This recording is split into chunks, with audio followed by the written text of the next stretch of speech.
Nii, kas ma olen arreteeritud? Ei ole. Selge, nägemist. Vabandust.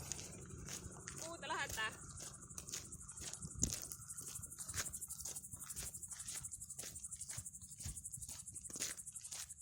Hallo.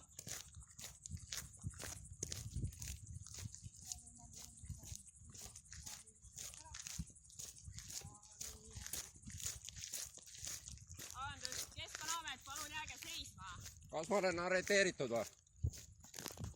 Teostame jahindusalast järelevalvet, teostame korrakaitseseaduse alusel. Kas te süüdistate mind milleski või? Millega te tegelete siin? Lihtne küsimus ja vastus palun.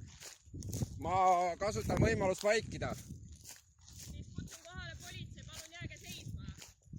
Kas ma olen arreteeritud? Jah, Väga hea. Te ütlesite, et ma olen arreteeritud või mille pärast? teostan jahindusalast järelevalvet. Ei, aga mille pärast te mind arreteerisite praegust? Ma küsisin, Mis asjus te arreteeritisite praegust mind? sest teie allu... Kuulake, teie allu korrakaitse... Kas te süüdistate mind milleski? Ei, ma ei süüdista. Siis ei ole põhjust ju arreteerida ju. Teie allu korrakaitseorgani käskustele. Kas mul on õigust vaikida? Jah on, aga ma Selge. kutsun kohale praegu.